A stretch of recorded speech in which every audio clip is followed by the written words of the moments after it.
The rain was relentless, hammering Seattle's streets like a pulse that wouldn't quit. And I was burning up, my body a furnace of fever and defiance. I stumbled into the ER at Harborview Medical Center, half delirious, my vision swimming, but too stubborn to admit I needed help. Then she appeared, Dr. Elena Marquez, her name tag gleaming under fluorescent lights, her presence cutting through my haze like a blade. I was 28, a graphic designer with a chip on my shoulder, and a life that felt like it was unraveling. My name's Riley Parker, and I'd been dodging doctors for weeks, convinced I could tough out the fever that had me shaking and sweating through my leather jacket. But that night, as I collapsed onto a gurney, Elena's dark eyes met mine, steady and unyielding, and I felt something shift, something I couldn't name but couldn't ignore. "Stay with me, Riley," she said, her voice low, calm, but laced with an urgency that made my heart stutter.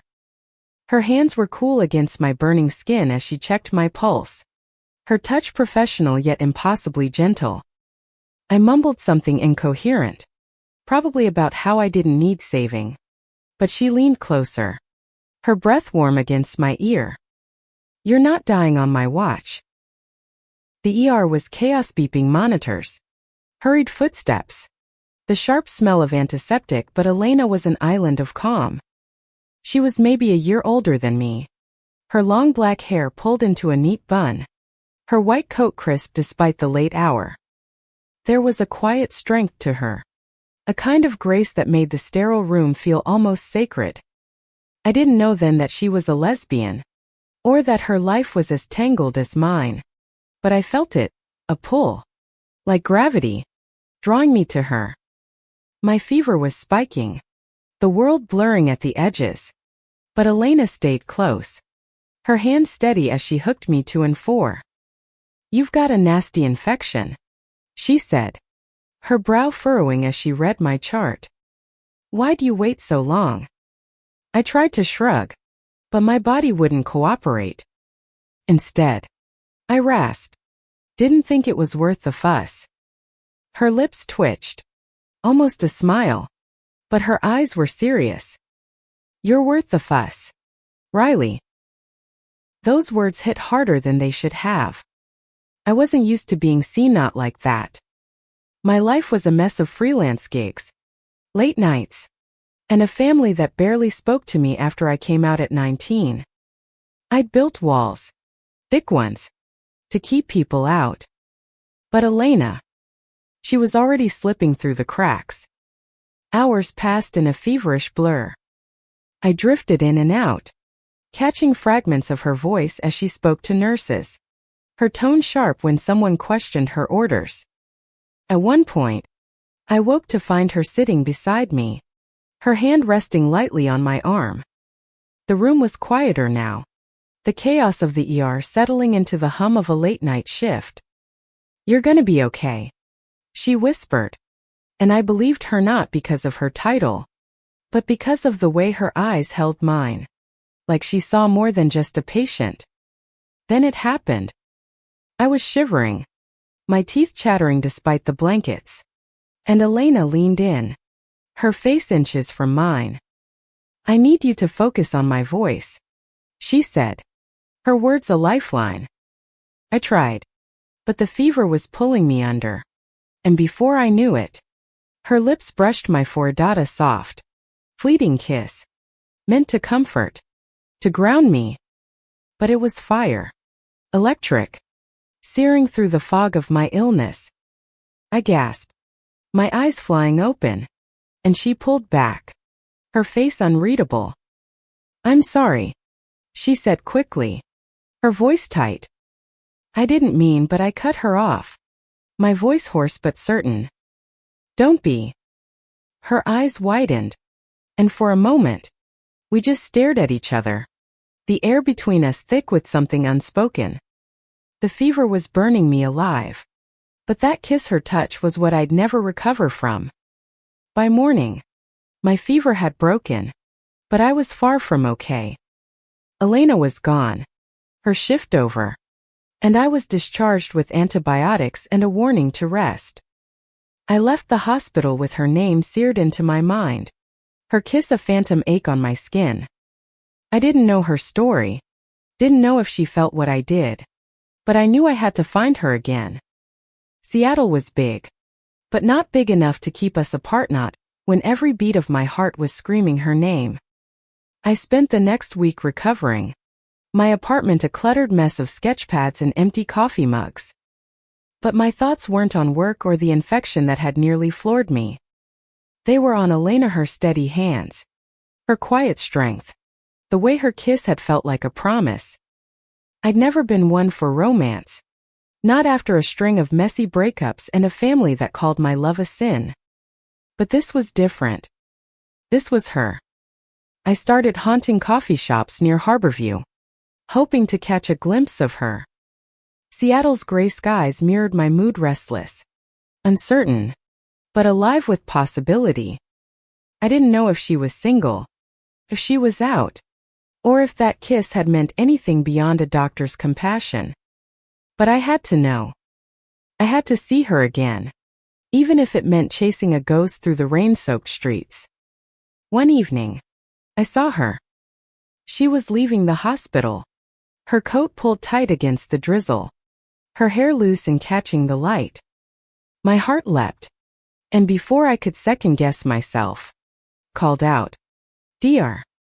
Marquez." She turned, her eyes narrowing, then softening as she recognized me. "Riley," she said, her voice warm but guarded. "You look better." "I feel better," I said, stepping closer, my pulse racing. "Thanks to you." She smiled, but there was a shadow in her expression, something heavy. "Just doing my job," she said, but her eyes lingered on mine, and I knew it was more than that. I took a breath, ready to say something reckless, but then her phone buzzed, and she glanced at it, her face tightening. "I have to go," she said, her voice clipped. "Take care of yourself, Riley." And just like that, she was gone, disappearing into the rain. I stood there, soaked and shaken, knowing I just found something worth fighting for and that the fight was only beginning. The rain didn't let up, and neither did I. Seattle's endless drizzle became my accomplice, a reason to linger near Harborview, clutching takeout coffee as I watched doctors and nurses spill out after their shifts. Elena was a phantom, slipping through my fingers every time I thought I'd found her. But that moment her voice saying my name, her eyes catching mine in the rain kept me tethered to the chase. I wasn't obsessed. Not exactly. I was driven. I'd spent years drifting, taking freelance jobs to pay rent, avoiding anything that felt too real. But Elena was real, too real, and the memory of her lips on my forehead was a spark I couldn't extinguish. I started asking around, casual at first, dropping her name to baristas and hospital staff. "Dr. Marquez." "Yeah, she's intense," a nurse told me one day, smirking. "Brilliant, but she keeps to herself." I learned she was 30, a rising star in the ER, known for her cool head and fierce dedication. But there were whispers too about a past she didn't talk about, a family she never mentioned, a life she guarded like a fortress. I didn't care. I just wanted to see her again, to know if that kiss had been a fluke or something more. One night, I got lucky. I was sketching in a diner across from the hospital, my notebook filled with half-finished portraits of her dark eyes, sharp jawline, that quiet intensity. The bell above the door chimed, and there she was, alone, her coat damp, her hair loose. She didn't see me at first, just slid into a booth and ordered coffee, her shoulders slumped like she was carrying the weight of the world. I hesitated, my heart pounding. This was my chance. But what if she didn't remember me? What if that moment in the ER had been nothing to her?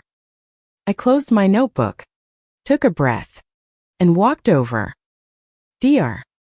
Marquez, I said, my voice steadier than I felt. Her head snapped up, and for a split second, her guard dropped, her eyes softening. Riley, she said, almost like she'd been expecting me. Can I sit? I asked, and she nodded, her expression unreadable. I slid into the booth, my hands fidgeting with my coffee cup. I wanted to thank you, I said, for saving my life. She shook her head, a small smile tugging at her lips. You were a fighter. I just gave you a nudge. We talked, haltingly at first. She asked about my work, and I told her about my graphic design gigs, my love for sketching the city's chaos. I asked about her, but she deflected, her answers vague. Long hours.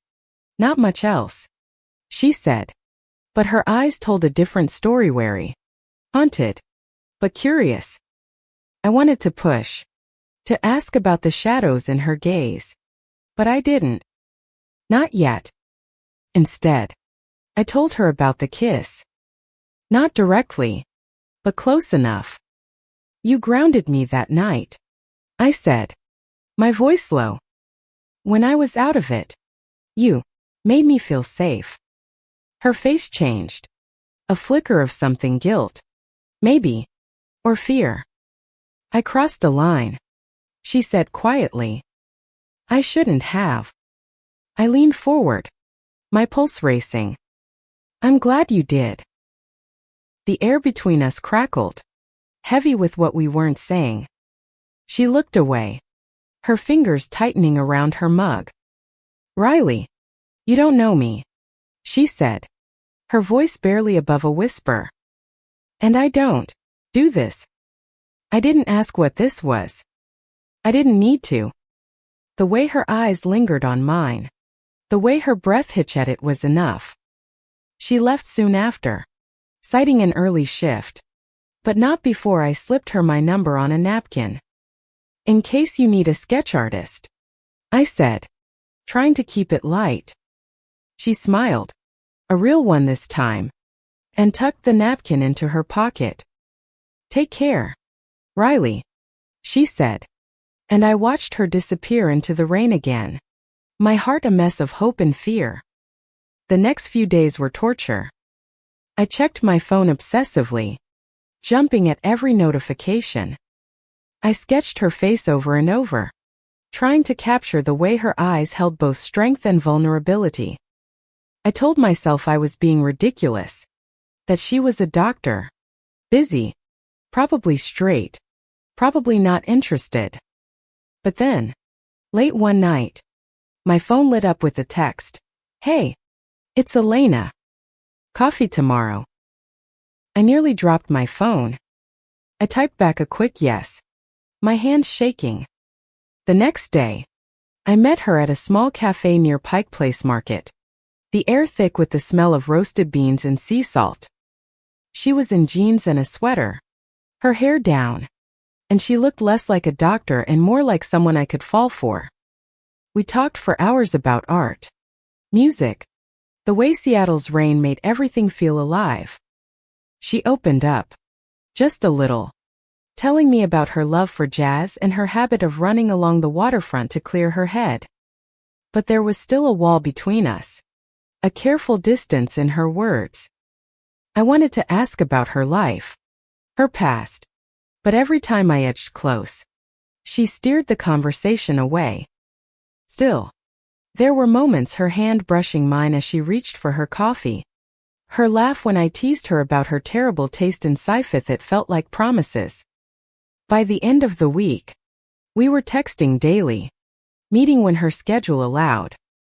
I was falling hard, and I knew she felt something too. But there was something holding her back, something she wasn't telling me. And as much as I wanted to believe in us, I couldn't shake the feeling that our story was about to get a lot more complicated. Elena's texts became my lifeline, each one a spark in the gray monotony of my days. We met whenever she wasn't buried in the ER, stealing moments in crowded cafes or quiet parks. But every time I thought we were getting closer, she'd pull back, her eyes clouding with something I couldn't read. I wanted to know her, all of her, but she was a puzzle with missing pieces. One evening, we walked along the Seattle waterfront, the Puget Sound glittering under a rare break in the clouds. She was quieter than usual, her hands stuffed in her pockets, her jaw tight. I nudged her shoulder, trying to lighten the mood. "You okay, Doc? You look like you're carrying the whole hospital on your back." She smiled, but it didn't reach her eyes. "Just a long day," she said, but I knew it was more. I stopped walking, turning to face her. "Elena, what's going on? You can tell me." For a moment, I thought she'd brush me off again, but then she sighed, her shoulders sagging. "It's not easy to explain," she said, her voice low. "My life is complicated." I waited, my heart pounding, willing her to let me in. She told me fragments growing up in a strict Catholic family in Chicago, coming out at 22, the fallout that followed. Her parents hadn't spoken to her in years, and the weight of their rejection still clung to her like damp Seattle mist. "I threw myself into medicine," she said, staring out at the water. "It was the one thing I could control." I wanted to reach for her, to tell her I understood, but I didn't. My own coming out had been messy, but I'd had friends, a chosen family. Elena seemed so alone. "I'm here," I said instead, my voice soft but firm. "You don't have to do this alone anymore." Her eyes met mine, and for a moment, I thought she'd lean in, close the distance between us. But then her phone buzzed, and she flinched, checking it with a frown. "I have to go," she said, already stepping back. "Emergency at the hospital." I watched her go, frustration and longing twisting in my chest. I wanted to chase her, to demand answers, but I knew pushing would only make her retreat further. Instead, I went home and poured my feelings into my sketchbook, drawing her face again, those eyes, that guarded smile. I was falling in love, and it terrified me. The next time we met, she was different, lighter, almost playful. We went to a jazz club in Capitol Hill, the music wrapping around us like a warm blanket. She laughed when I tried to mimic the saxophonist's riffs, her hand brushing mine on the table. For the first time, I felt like she was letting me in, even if just a little. "You're trouble, Riley Parker," she said, her voice teasing but warm. "And you're worth it," I shot back, grinning. But the lightness didn't last. A few days later, I showed up at the hospital with coffee, hoping to surprise her. Instead, I found her arguing with a man in the parking lot, a tall guy in his 30s, his face sharp with anger. I hung back, my stomach twisting as I caught fragments of their conversation. "You can't keep doing this, Elena," he said, his voice low but furious. "You owe me." She shook her head, her voice steady but strained. "I don't owe you anything, David." I didn't know who he was, but the way she stood rigid, defensive, told me he was trouble. When he stormed off, I approached, holding out the coffee like a peace offering. "Everything okay?" I asked, trying to keep my voice neutral. She took the coffee, her hands trembling slightly. "Yeah," she said, but her eyes were distant. "Just someone from my past." I wanted to press, to ask who he was, what he meant to her, but her expression stopped me. Instead, I walked her to her car, the silence between us heavy. "You don't have to tell me everything," I said finally. But I want to be here. Elena. For all of it. She looked at me, her eyes searching mine. And for a moment, I thought she'd open up. But then she just nodded, squeezing my hand before driving away. That night, I couldn't sleep. I kept replaying the scene in the parking lot. The way her voice had shaken when she said, "Someone from my past." I didn't know David's story, but I knew he was a shadow hanging over her. And I hated how powerless I felt. I wanted to protect her, to be the one she turned to, but I didn't know how to reach her. The next morning, she texted me, "Can we talk? Meet me at the park tonight."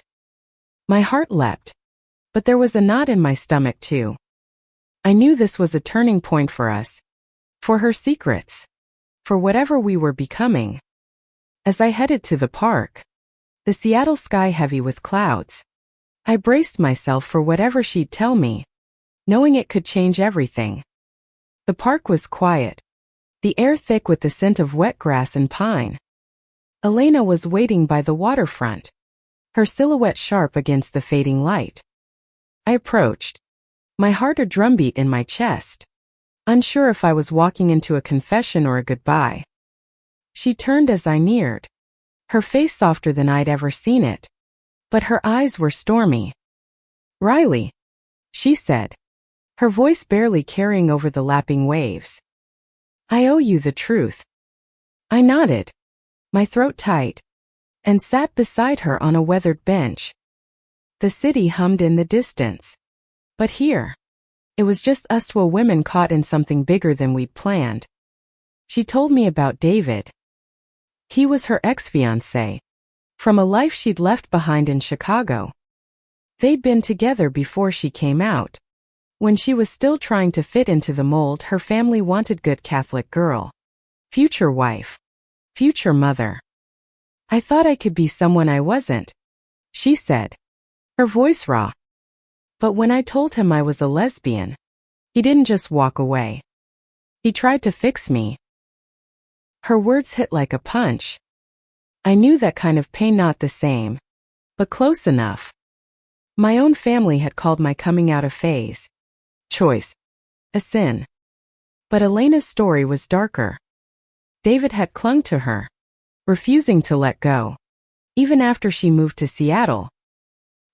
He'd shown up at the hospital, demanding answers, threatening to tell her colleagues about her past.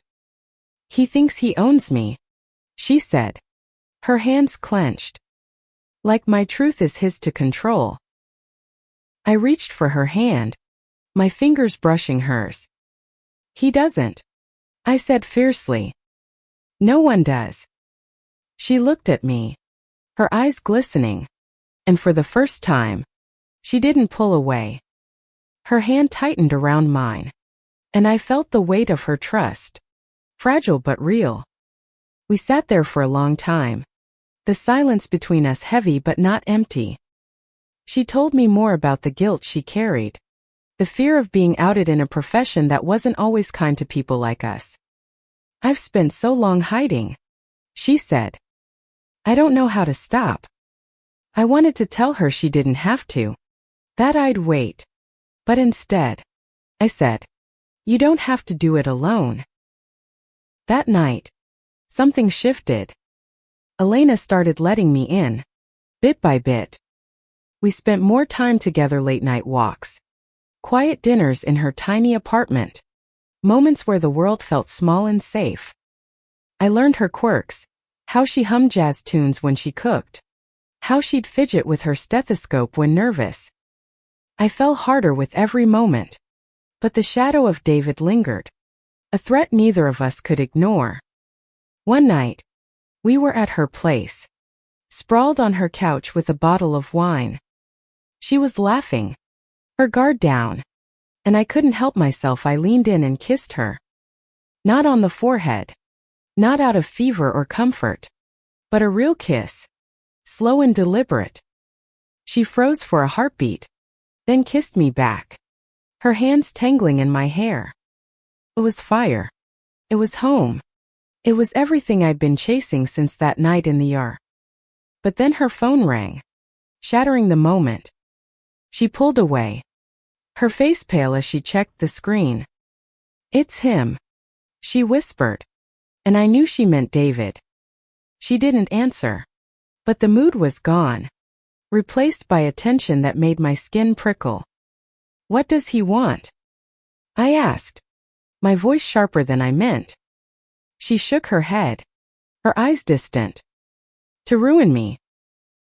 I stayed that night, sleeping beside her on the couch, but I could feel her slipping away again, retreating into her fortress. The next day, she was back to work, her text short and distracted.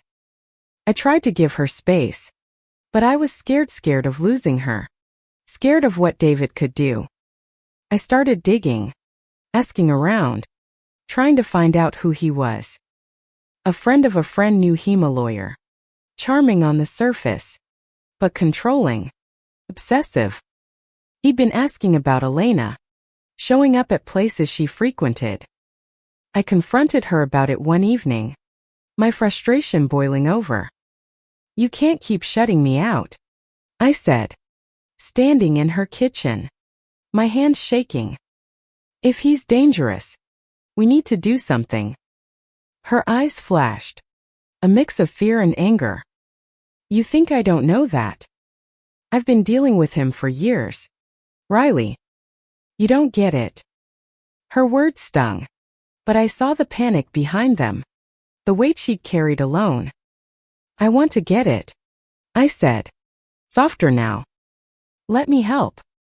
She looked at me, her defenses crumbling, and nodded. "Okay," she whispered. "But it's not just him. It's everything." I didn't know what she meant. Not fully. But I knew I'd fight for her, for us, no matter what came next. Elena's everything was a storm waiting to break. She started opening up more.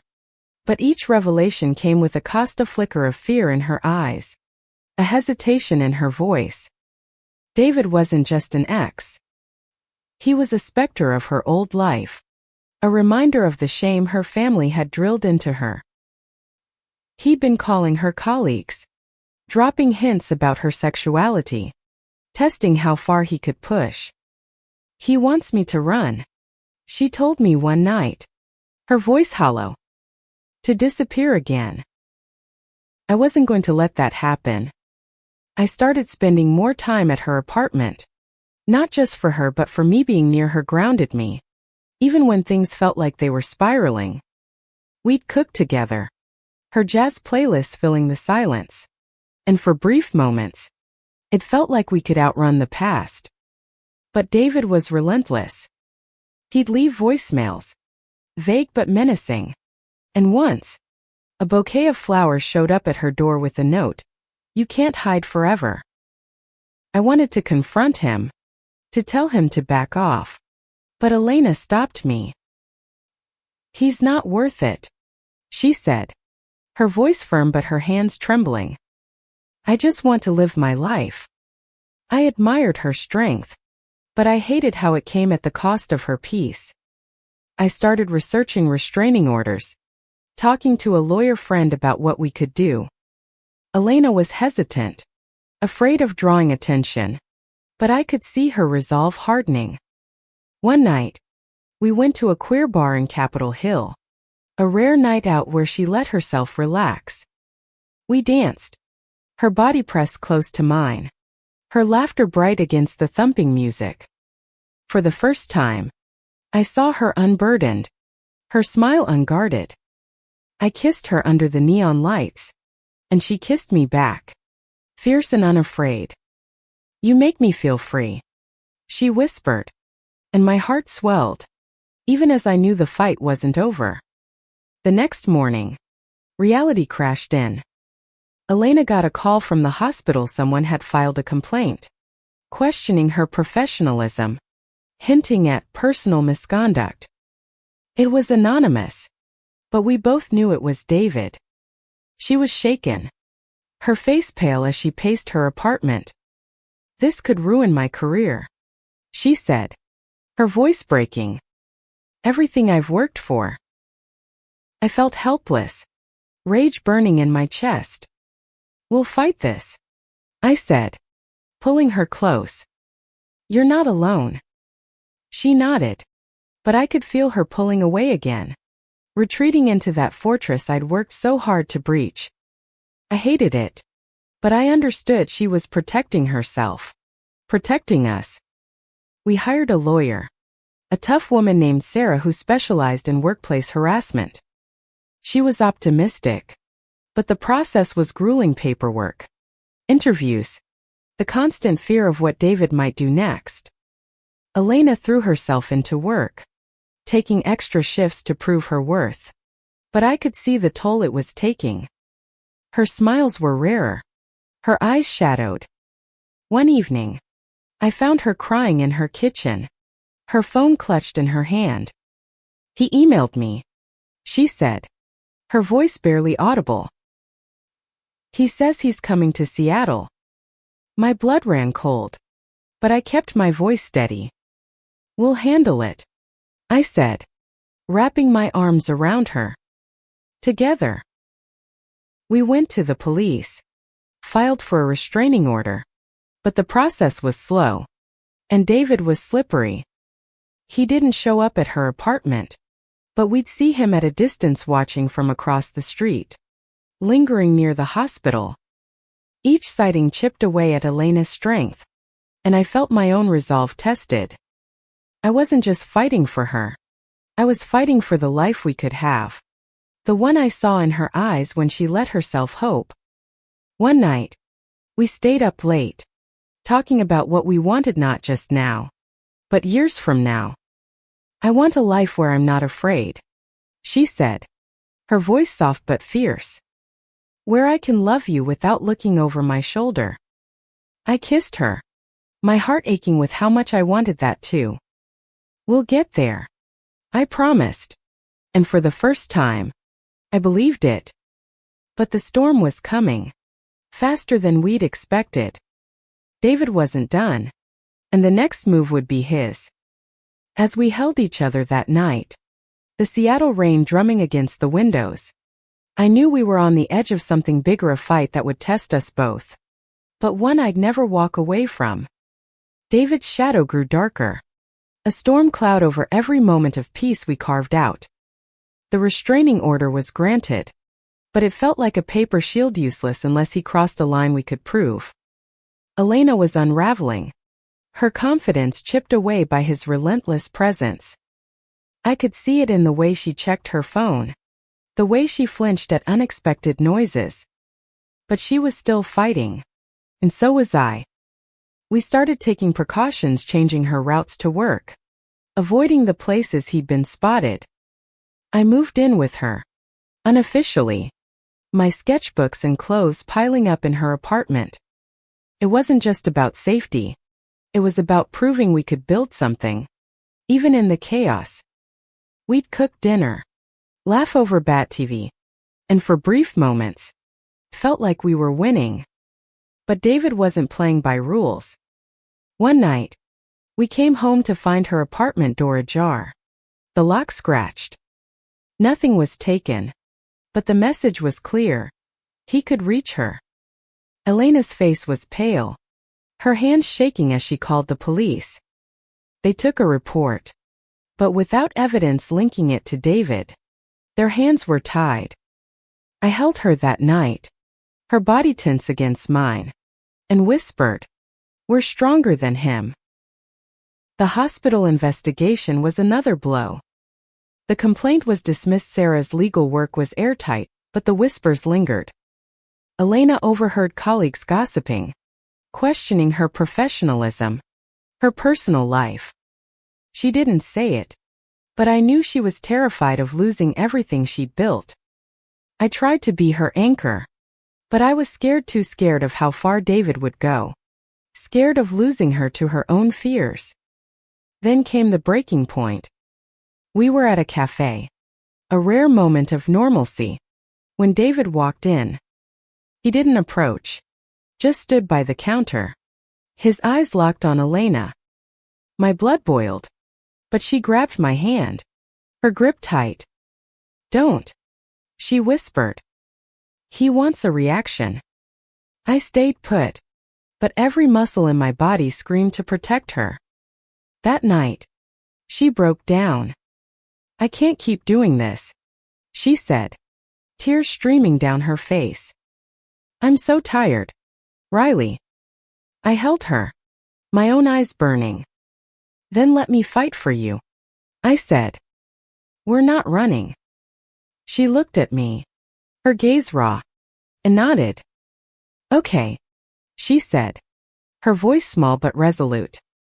"But we do it together." We went back to Sarah, who suggested a trap documenting David's violations of the restraining order to build a stronger case. It was risky, but we were out of options. We started keeping a log, noting every sighting, every call. I took photos when I could, my hands shaking with anger and fear. Elena was stronger than I'd ever seen her, her resolve like steel. But I knew it came at a cost. One evening, we got the break we needed. David showed up at the hospital, demanding to see Elena. A security guard intervened, and we had it on camera clear evidence of him violating the order. Sarah pounced, filing charges, and the police picked him up the next day. It wasn't over, but it was a start. Elena's relief was palpable, but so was her exhaustion. We celebrated quietly, just the two of us, with takeout and wine in her apartment. She leaned against me, her head on my shoulder, and said, "I don't know how to thank you." I kissed her forehead, the echo of that first kiss in the ER. "You don't have to," I said. "Just keep being you." But even as we won that battle, I knew the war wasn't over. David was out on bail, and Elena's past still haunted her. She was healing, but the scars ran deep, and I wondered if our love would be enough to carry us through. As we fell asleep that night, her hand in mine, I promised myself I'd never stop fighting for her, no matter what came next. The trial was a crucible, stripping away the last of Elena's walls. David's charges violating the restraining order, harassment were solid, but his lawyer was slick, painting him as a wronged man, Elena as unstable. She sat in the courtroom, her face composed but her hands trembling in mine. I wanted to shield her, to take away the pain of having her life dissected, but all I could do was be there. Sarah was relentless, presenting our evidence, the photos, the logs, the hospital's security footage. David's charm crumbled under cross-examination, his anger slipping through. The judge's ruling was swift: a year in jail, a permanent restraining order, and a warning to stay away from Elena. When the gavel fell, she exhaled, her body sagging against me. "It's over," she whispered, but I knew it wasn't, not really. We left the courtroom hand in hand, Seattle's rain washing over us like a baptism. Elena was quieter now, but there was a lightness to her, a spark I hadn't seen before.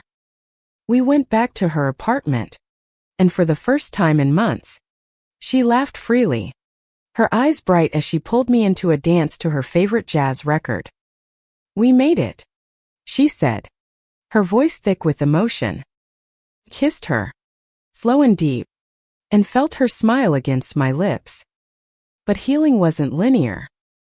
Elena still jumped at shadows, still checked her phone too often. She started therapy, working through the trauma of her past. And I was there for the hard days, when the weight of it all threatened to pull her under.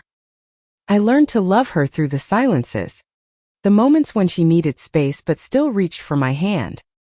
I moved in officially, my sketchbooks finding a home on her shelves, our lives weaving together.